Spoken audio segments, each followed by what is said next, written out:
कार्यकर्त्यावर अत्यंत जीव असणारा नेता म्हणजे अजितदादा, ज्यांना आम्ही जवळून अनुभवलंय। आमचा पायी मोर्चा होता यवतमाळ पासून नागपूरपर्यंत।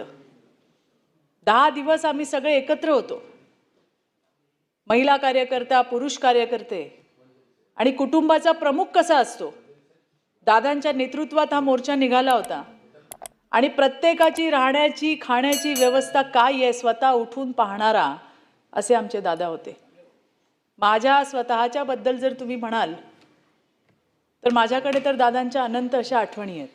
मला आजही आठवतंय की 27 ऑगस्ट 2019 ज्या दिवशी मी राष्ट्रवादी काँग्रेस पार्टी सोडण्याचा निर्णय घेतला, मी प्रदेश कार्यालयामध्येच होते आणि तिथून निघाले, बातम्या सुरू झाल्या, खूप नेत्यांचे फोन आले, पण मला कुणाशीच बोलायची इच्छा नव्हती।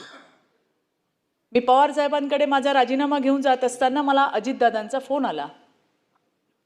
दादांनी मला सांगितलं, चित्राताई, तुमच्यासोबत जे झालं त्याची मला पूर्ण कल्पना आहे, पण मी त्यात तुमच्यासाठी काही करू शकलो नाही, ही सत्यता आहे। मला फक्त आता एवढंच सांगा की तुम्ही भारतीय जनता पार्टीमध्ये प्रवेश करताय, हे खरं आहे का? मी म्हटलं, हो दादा, मी 3 दिवसांनी भारतीय जनता पार्टीमध्ये प्रवेश करणार आहे। मग तुम्ही देवेंद्र फडणवीसांच्या थेट संपर्कात आहात की आणखीन कोणी मध्यस्थी तिकडे? मी म्हटलं, नाही दादा, स्वतः देवेंद्रजी फडणवीस आहेत आणि मी त्यांच्या संपर्कामध्ये आहे। दादांनी मला सांगितलं, चित्राताई, तुम्हाला माझ्या शुभेच्छा आहेत। मला विश्वास आहे की देवेंद्रजींसोबतही आपण उत्तम त्या ठिकाणी काम कराल, अशा शुभेच्छा मला दादांनी दिल्या। अगदी आत्ता अलीकडचाच त्यांच्या कार्यालयातनं मला फोन आला, सतीशजी, फोन याच्यासाठी होता की तुमची जन्मतारीख तीच आहे का हे विचारायला।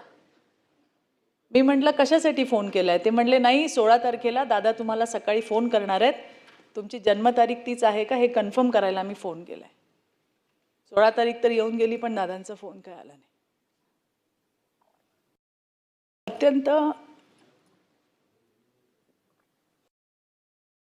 भावनिक असा क्षण आमच्या सगळ्यांसाठी।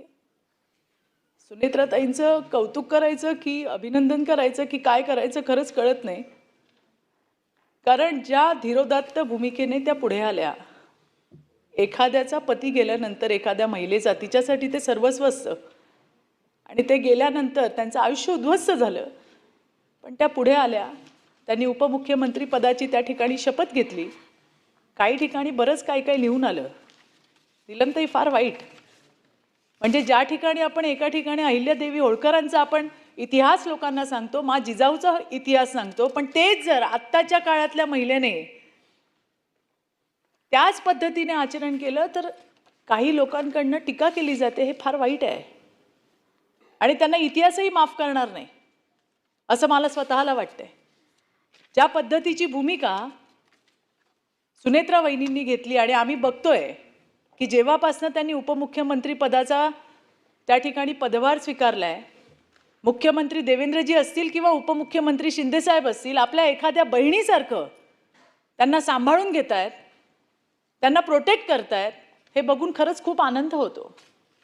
आणि म्हणून त्यांनाही चांगल्या पद्धतीचं काम सुनेत्राताईंच्या माध्यमातून सुद्धा त्या ठिकाणी राज्यामध्ये होईल हा मला विश्वास आहे। त्यांना अधिकचं बळ परमेश्वर देव, हे दुःख सहन करण्याची ताकद देव, त्यांच्या मुलांना देव, त्यांच्या परिवाराला देव। त्याचबरोबरीने